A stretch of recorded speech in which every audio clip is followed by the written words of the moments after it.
Tom, I've had more and more shows these days just talking about the younger generation. And we've got, corporate America talking about some of the struggles with the younger generation, not to just diss them, but that as much expertise as people have in certain areas, and whether you went to school and got a degree or certification, a license or whatever, that they're not seeing as many of the soft skills, right?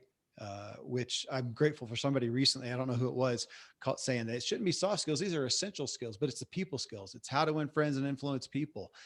And in one of those things, these younger generation really wants authenticity. They do want that. And so, here they are lacking soft skills, but they really want authenticity. But how do you walk that out?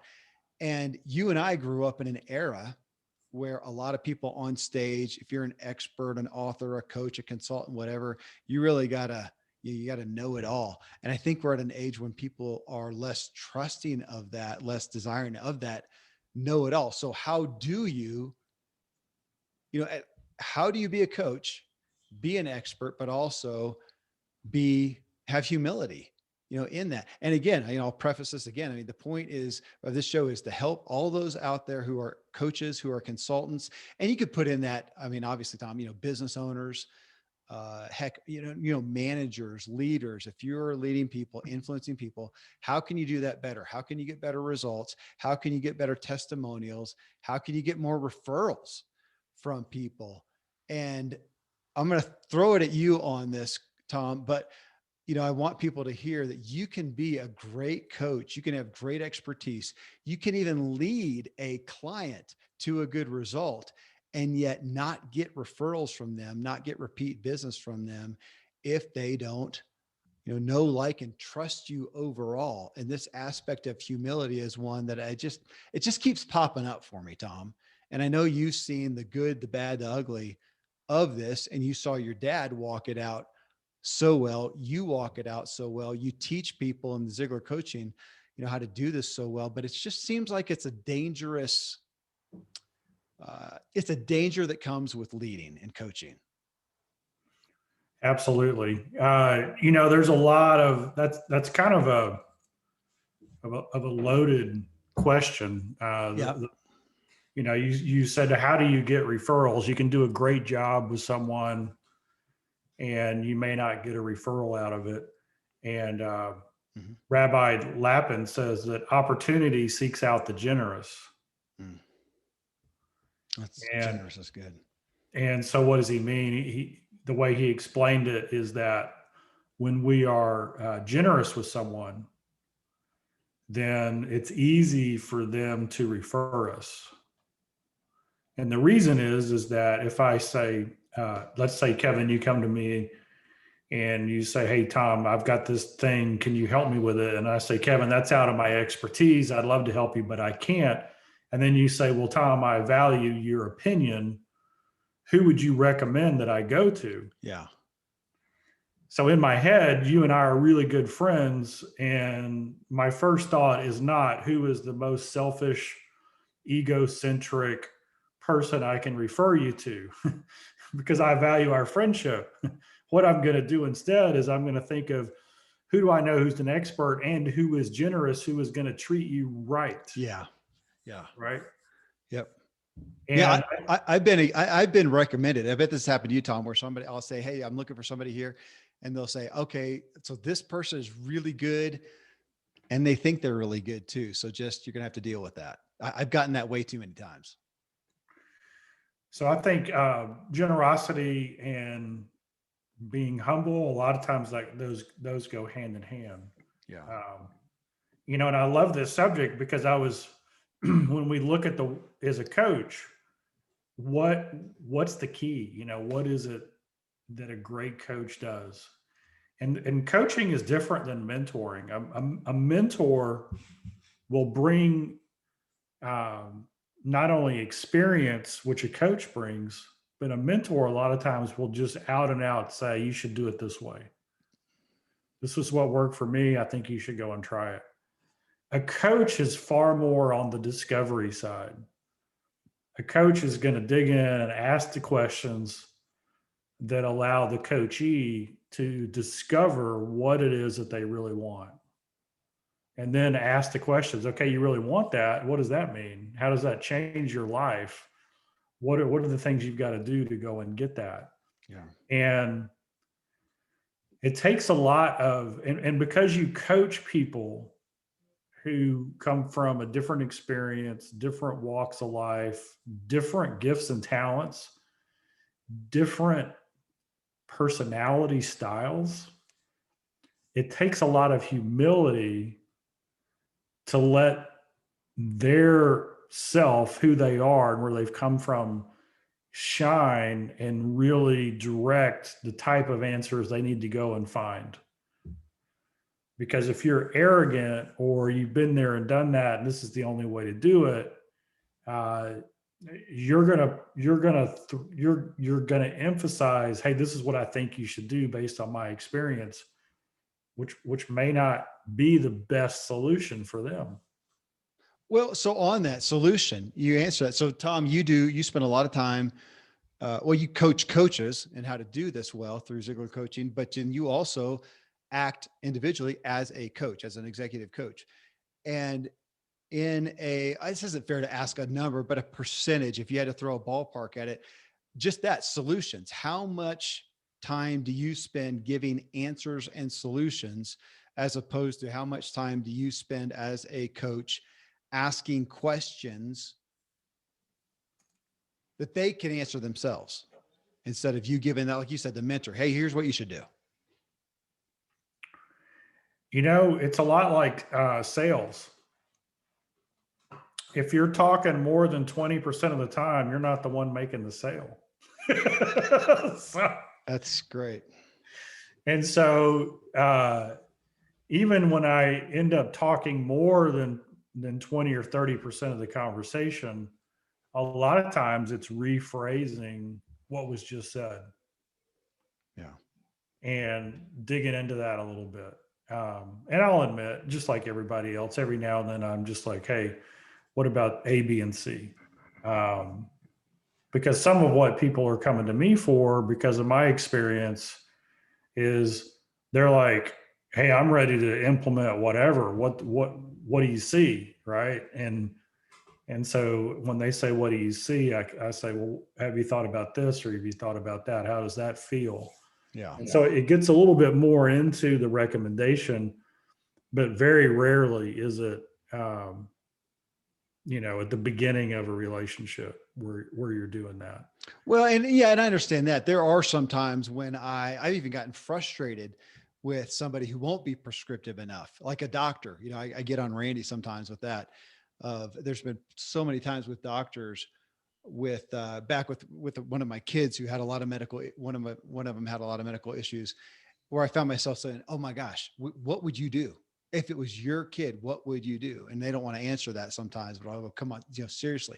So yeah, I think there's the time to be prescriptive, but yeah, I'm just so aware of the good coaches, the good consultants asking so many questions. So we had some people respond to my question about coaching. Philip Hatfield, one of your Ziglar folks here, he says it's called being authentic and staying involved, just as Zig modeled and taught. When you're authentic, so many doors open when you stay rooted and you stay grounded. There's that word of authenticity, to be authentic. I mean, it's impossible. We cannot know the best way to do everything. And this has come up a lot, Tom, I know that I've been vocal and I struggle with the whole life coaching aspect. That one, I don't think you can coach in anything without being a relevant life coach and being able to address that, multiple areas in somebody's life. But to come off and say that, yeah, I can help you with anything, any place in your life. What you got? Finances, career, business, marriage, health. I can take care of it all. I don't believe it. And I don't think most people do these days. To be authentic is to say, look, I have some areas of expertise, but I don't know it all. And to be able to say that, because I don't know. And I found myself as a coach often doing that, but gaining just as much credibility by saying, you know what, I don't know, but I know where to find out. And let's connect. Like you said, Is that to refer them to somebody else? Or is that you know you're a good curator and you can go get that resource and find that? They don't care if it came from your head of personal knowledge, or that you knew where to go find it. And that's just as relevant, I think. Yeah, and I have a metaphor that I love, and I call it the bridge to purpose. And so this is to me, this is a typical coaching scenario. Somebody's stuck, they're frustrated, they're not performing at the level that they think they should perform.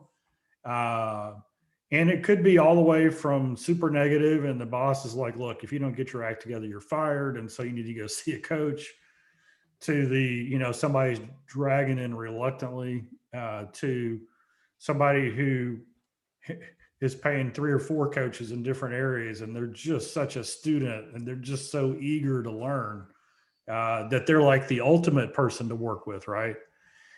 And so in the bridge to purpose, imagine that there's this raging river that is separate, that's between them and whatever it is they want to accomplish. And so you got to build a bridge over it. Now, in the mind, when you start thinking about this bridge, there's 2 pillars that make up this bridge. And one of them is self-image, and the other one is belief or mindset. Mhm. Okay. And so here's the thing that's interesting is, if you want to put life coach on me, I can help you in any area of your life if you have a pillar image problem, if you have a pillar problem, if your bridge is built on a poor self-image or a wrong belief, then I can help you with nuclear science. I mean, it's Right. like, True. Right. right. Uh, and so, and really that's what our whole, I was raised on this. It's impossible to consistently form in or perform in a manner that's inconsistent with the way you see yourself. And so that's a self-image issue. And if you believe or you don't believe, you're right. I mean, that's a belief issue. And so those are the 2 pillars. And then I look at what we've been teaching, and that's the wheel of life, the 7 areas of life: the mental, the spiritual, the physical, the family, the financial, the personal, and the career. Those are the specific areas in life. And that's what the bridge is made out of. So the Yeah. pillars support those 7 areas. And when we get into coaching, it usually boils down to a self-image, a belief, or a relationship challenge with one of those 7 areas that's holding them back, or that they haven't seen yet, they haven't discovered yet. And that's kind of where this is how we teach our coaches to approach it from. And we actually have a coaching process that we take people through. And the powerful thing about a process is that when I'm working with somebody, I can listen to understand what they're saying rather than listening to respond when I know Yeah. where we are in the process. Yeah. Okay. And so I've had a lot of conversations the last 3 weeks around, because the book that I sent it off today, Hey, congratulations. Awesome. the 10 leadership virtues for disruptive times. That's the title. Okay. And it's written for a coach leader. So I've spent the last better part of a year focusing in on, well, what are the virtues that a coach should develop in themselves to be an effective coach or an effective leader, or both. And coach leader is kind of what I've termed as the leader of the future, because the fact is disruption is coming faster and bigger than it's ever come. Yeah. And and coaches will tell you this. So you go and you work with coaches right now. What are they dealing with? They're dealing with people kind of in the shock and awe of all the change that's happened, how much different their life is now than a year ago. And technology is telling us it's going to be even more different in the future than it is now. And so here's the thing, it's a mindset challenge. Do I embrace the change and pivot? Or do I keep telling myself the old story of, hey, this isn't fair. I'm good at this and I'm not good at that. And suddenly I don't have a home anymore. Right. And that's a mindset. And so this great question about humility or being humble, there were the last 2 or 3 weeks, we were thinking, okay, so what are the 3 outward behaviors that would create what you just asked in that question? And the 3 that we came up with are respect, love, and kindness. Now, of the 10 virtues, and maybe I'll do this. I'm gonna skip to the last, the closing of the book. How about we do that? Let's read out loud the unedited closing of the book for all of our podcast listeners, because I was asked, hey, we've got to. So I'm scanning through here, getting to the very last. So for context, this is Tom's latest book that will be, when's it going to come out, Tom? Either the end of this year or the very beginning of next year. Okay.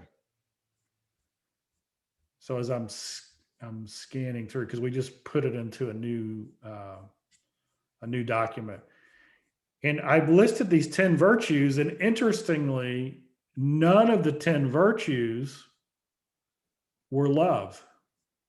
Huh. But all 10 of the virtues are love walking out into the world. In other words, how do you show love? So the core virtue is this. So here it is. I'm reading it. A final word. The greatest of these is love. And that comes out of 1 Corinthians 13:13. As you set forth your mind to become the best coach leader possible, I encourage you to keep it simple as you develop the 10 virtues in yourself and implement all of the techniques and strategies in the book. The coach leader game plan gives you a usable sequence of success you can grow with and equip those you lead to do the same. And yet, if you do all this book contains without love, it will be to no avail.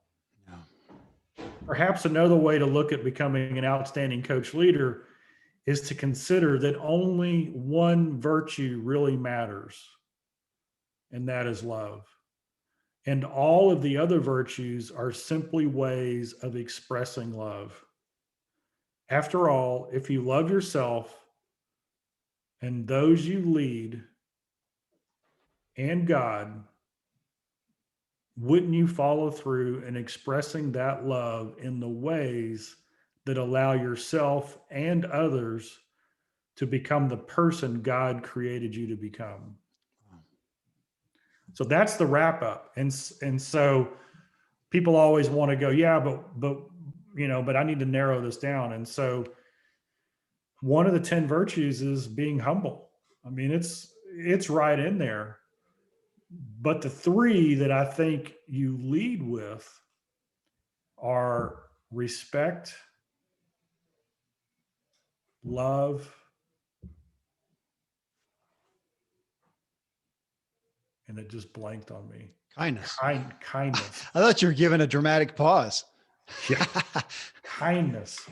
That's and great. So think about this. The reason I love those 3 is that if you're truly humble, you are going to respect whoever's in front of you enough to find out who they are. Yeah. and you're gonna and in a coaching situation, it's usually, it's two people on this, with they're trying to discover the truth together, and there's not animosity. But here's the cool thing. Let's just say you are negotiating with an adversary. Wouldn't it make sense to respect them for who they are, even if they have radically different opinions than you? Yeah. Because respecting someone doesn't mean that you agree with them. And the kindness is the same way. I interviewed Shanti Fieldhelm for this book, and wow, what a great time we had, and put some nuggets in there. But kindness is the same thing. If you're truly kind to someone, that shows humility. I mean, I don't know if you could find somebody who's really, really kind and not humble, or on the other side, somebody who's Agreed. really humble and not kind. Yeah. Yeah. Right. And those two things are so intertwined. And then of course it all comes from love. And the thing I love about love is um, and this is a great coaching point. If your primary virtue is tolerance, you can't be a good coach. It's impossible, because tolerance means that if they think it's okay, even though you know that it's holding them back from the next level, you're going to let it slide. Yeah. But if you love them, you might even risk the coaching relationship with love. I mean, I've told people, hey, you may fire me after this. That's okay. But I love you too much not to tell you that the choice that you're about to make there and the path you're going on, it's not truth. It's not something that's going to ultimately take you to where you want to go. Well, and you're making it about them. And Yeah. that's such a great perspective from coaching. Is it about you or is it about them? One of the people who responded, Tom, Marvin Pennick, he says, my expertise, he's a coach, lies in being confident in the knowledge I've gained and holding the desire to humbly serve my clients rather than impressing them. And I love that as a perspective of, are you trying to, is it about them or about you? And how so often we can get into the coaching and we're feeding something for ourselves. Like in that sense, we're trying to impress them. Well, that's about you. And to be candid, I mean, back when I was at a height of coaching slash consulting and burned myself out, I was trying to kind of back to what we talked about. I was trying to be prescriptive. I was trying to find the solution, find the answer for them, tell them what to do. I felt so much, way too much responsibility for the results. And ultimately, it was more about not that I didn't help them. I got great testimonials, but I was ultimately hurting myself and I think hurting them as well by not letting them find their own way. And it was about me. And I was dealing with some of my own issues of trying to prove that I was all heart, that I was all about them. That was more about me than it was them, which to your point, it was not the love that I could have had better by stepping back, making this, make sure, is it about them? What is best for them? Like you said, even if it's something that's hard, a hard thing to say, uh, I was not doing that. I was doing way too much people pleasing. And now to Marvin, he's apparently what he's experienced or maybe struggles with himself. I don't know, but that's a great filter to ask ourselves. Am I trying to impress this person or am I trying to love them well? This is interesting, Tom. Brian Lynchard here, he says, all three of my life slash business coaches have been through some very difficult times. Very, very difficult, probably humbling times. I couldn't imagine hiring a coach that hadn't gone through some major failures and difficulty. I see so many out there selling themselves as coaches who really just don't have the hard knocks experience. Why would I hire someone as a coach that hasn't experienced hard, difficult, and humbling times? And yet again, we so often come to coaches where we think I have something that I know really well. I'm an expert at. I've got good results. And we come and think that that's enough. And that's, as you know, that's a problem. We have a lot of people who can help a lot of other folks, but they struggle to even get somebody in front of them. And I don't know that they often realize why. And I'm afraid so often it's because of this. They're not leading, as you said, with respect and love and kindness and humility in being, man, I like what Brian said there, because I've experienced most of the, so much good counsel that I've gotten is from people who said, man, I did it wrong. I did it wrong. And here's what I learned from that, as opposed to, hey, I just arrived here and had it all figured out and I'll bestow my great wisdom upon you. Uh, I, I see the best coaches coming from, yeah, again, this aspect of humility, but that should be a good call out to a lot of people who feel like, gosh, do I really have the credibility to be a coach because I failed so badly? If you've redeemed that, if you've overcome, if you come from that, then I think even more so, even more so. And then conversely, if you just failed and you haven't recovered, that's going to hurt your credibility to be a coach. Yeah, that's a big, working with coaches, that's a mindset challenge for a lot of coaches. They don't think they're ready. Yeah. And I'm like, what do you mean? And I ask them questions, and it's like, man, you're a superstar. You need to go out there. Yeah, but I haven't done this or that, and they're comparing themselves to a standard that's impossible. Yeah. And so there's a bigger issue with, hey, I'm not worthy to be a coach, in my view, than there's people who were totally unqualified, without that um, kind of pedigree that we're looking for. And a lot of it is age and experience. I mean, the reality is, that saying that when the student is ready, the teacher will appear. Yeah, absolutely. And I believe that everybody has an ear for a certain type of person or coach, and you never know who's going to respond to you. Yeah. And I look at some people and I'm like, how in the world are they changing so many lives? Because I just don't get them. Yeah. And they've got rave reviews. But I've learned, wait a second, they know how to touch people that I can't touch, Yep. Yeah. right? And so now when somebody who I'm working with says, "Hey, I'm moving on," my question is, who you moving to? Yeah. Because it's a lifelong journey. It's a process to grow. Well, and to that point too, Tom, as far as humility and coaching, you and I both came from leaders, coaches who were lifelong students as well. They never viewed themselves as, I am now the teacher, and for the rest of my life, I'm the teacher.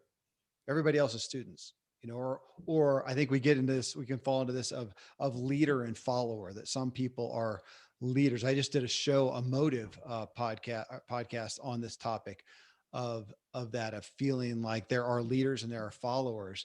I don't think that's what we're called to. I think we all are called to be leaders in certain areas and to be followers in certain areas. So you grew up with the father of Zig Ziglar, who's out leading and influencing so many people. And of course, as you know, he sat for, what was his norm? 3 hours a morning reading and learning. And not only reading and learning, but his point was that he talks about so much, was to then be able to teach that to somebody else. Like, hey, this is what I just learned.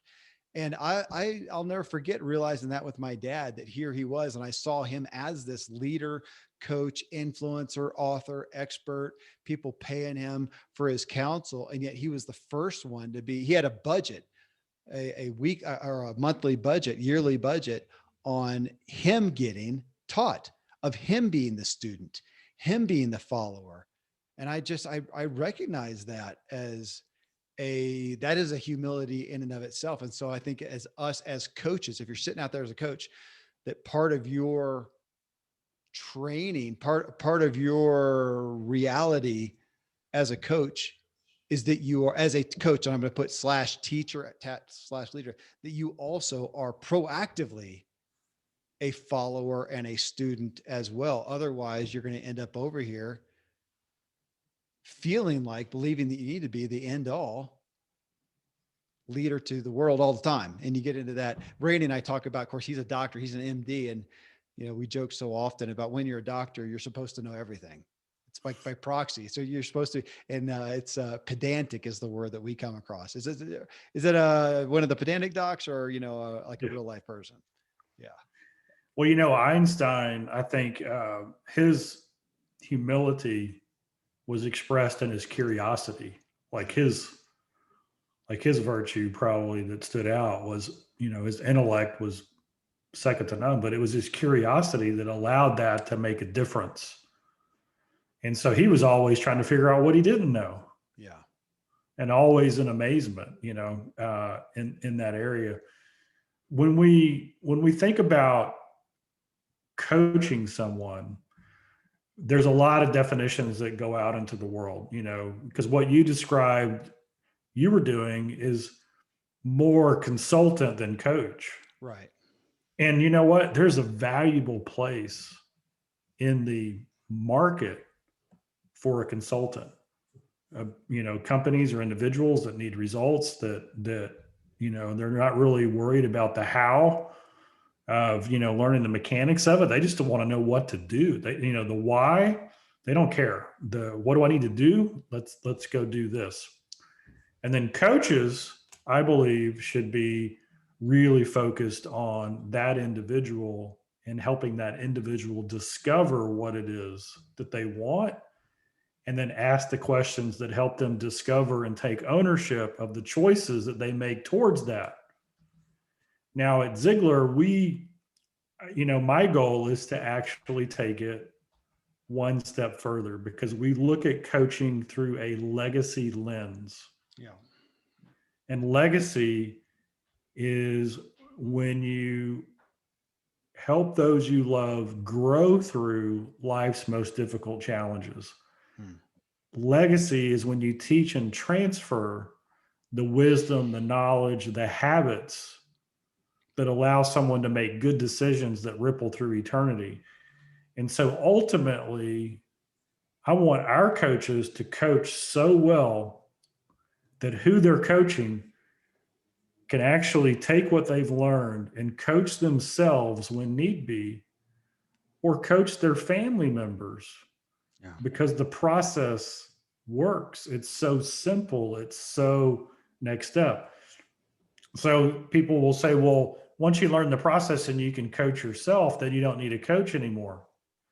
No, you need a coach even more. And the reason is great coaches have the ability to shine the light on blind spots. Yeah.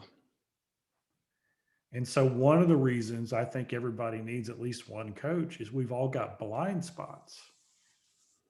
Yes, we do. That's Randy's statement. The most dangerous thing is we don't know what we don't know.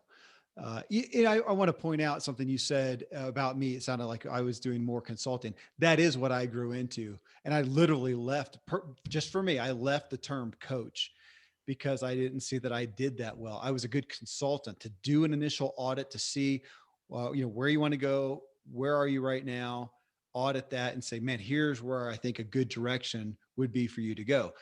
The coaching though, the ongoing, like you said, the discovery, the to me walking, that kind of the daily walking, the encouragement, the support, it's just not something that I am good at. It's very draining for me. It's not where my skill set is.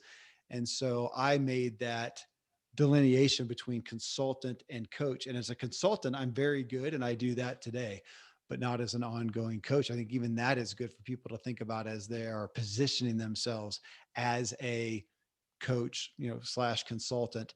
Tom, I want to read one more just because I think it was really beneficial for this show. Cindy Sipes, she says, she's a coach.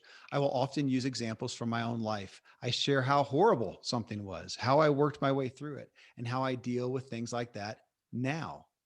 I like that. I want to point that out now. She sees herself still on the journey. They understand that I know because I've been through it or something similar. I'll also flat out say, okay, that's not something I've been challenged with. Can we try a few things to see if that's the direction we need to go? I'm just really honest, and I always let them know they can disagree with me and choose what they feel is best. It's their choice. That feels like love, like putting that person first, not yourself. Now, again, I'm going to say that. And also, we have to have credibility. We've got to showcase that. I've literally had some people say that to me, Kevin, you're too self-effacing.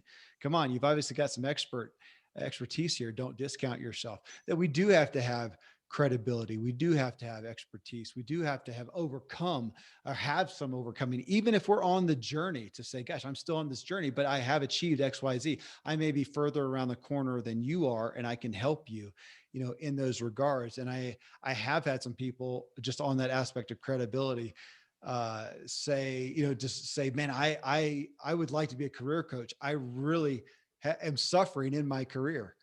Well, that's not the time to do it. Let's get past that suffering and have some overcoming. That's the credibility to then lead somebody. So just having empathy is not enough. We do have to, again, I'm not trying to discount somebody's expertise. I'm just saying that is not enough. And Tom, following, this is episode 872. I'll repeat this again in a minute in the outro for this show. In 873, I have David Horsager on the show, The Trust Edge. And we talk about this, and we talk about this aspect within leadership, within influence, within coaching, consulting, that in regards to trust, which is the number one commodity we can have, number one asset we can have, that having good character, doing the right thing, even as we're saying, putting the person first, having love is not enough. You can lose trust in some other ways. That is not enough. And just like in coaching, we want to say, gosh, if I've got expertise and I can show people how to do this, it's just not enough. Not if you want long-term clients, if you want referrals, you've got to be coaching is more. It's such a personal thing, Tom. And I think that's why what people don't realize is that if I am selling you a widget, I can put that widget up front, talk about it, how it'll help you, and I'm selling the widget. When I say I'm a coach, man, I am selling me, and I'm selling all of me. And that's daunting. And I don't think it gets the gravity that it deserves, which is why you do what you do with Ziglar coaching to help people understand the breadth, the opportunity, not trying to be negative on it, the opportunity, the grand opportunity. But it's a big deal to be a coach. It is. There's a huge responsibility, and we talk about, we said there's 5 keys to being a successful coach. You got to be the right person. You got to have the right program, the right content, the right material. That's number 2. You got to have the right process. You got to have the right support and the people around you. You got to have the right business systems. But number 2 in there is you got to have the right program, the right material, uh, the right content. And when you just talked about trust, and David, he's fantastic. Here's the reality is that all relationships require trust in order to have a deep and meaningful relationship. If you don't trust someone, your relationship is going to be surface level, intense at best, right? And so where does trust come from? Trust is the byproduct of integrity. So, Dad, if your word is no good, you're no good. If you don't have integrity, if I can't count on you, then I can't really trust you. And so one of the things we teach is, well, where does integrity come from? Yeah. And integrity comes from truth. So I want everybody to hear this. Truth cannot contradict itself. So in order to create integrity in my own life, I have to base my life on the truth. And so when you are working with somebody and helping them discover things, and you're working on content or material that's going to take them closer to their objective, you got to be sharing the truth with them. Mm-hmm. Because out of truth comes integrity, out of integrity comes trust, and out of trust comes relationships. And and this is where love is really interesting, love and kindness, okay? Because we all look at love and kindness on the soft side, right? Oh yeah, I love everybody, be kind to everybody, oh, kumbaya. But when you're in a relationship with someone, or I should say not but I should say and when you're in a relationship with someone, is it loving and kind to share with them, or to not point out something that is going to cost them later on? And that's what coaches do. Coaches are willing to be bold enough to, in love and in kindness, say, hey, that is a dead end. That direction you're going is not going to work. The way that you are treating people, or whatever the behavior is, or whatever the ethics are, that's not the way it works. Yeah. And it takes love and kindness to do that well. And you just said that, Tom. So there's a great capstone for this, that being a coach, I can sell you, again, back to that widget. I can sell you a widget and I'm just selling you a widget. We don't have to have a relationship. If you're going to be a coach, it's a relationship. And if you don't have that love and kindness, the soft side in quotes there, as you said, then I'll come back to what I said earlier. You can be, and I've had this happen. I'm sure you have too, Tom, where somebody can ask me about something and I'd say, yeah, they were an expert. Absolutely. They knew their stuff. And did they help you? They actually did. They helped me get the result. Would you refer them? Nope. None of us want to be that person. Again, I'm not minimizing your expertise. I'm saying you can sabotage that expertise if you don't do that, because coaching is such a relationship, and love and kindness are at the forefront. If you want that return client, if you want a testimonial, and if you want repeat or want referral business from them. Well, Tom, good topic there. And I have been grateful to be under your coaching and to feel your love and kindness. Thank you. Thank you, brother. Well, I appreciate you, brother. Good stuff.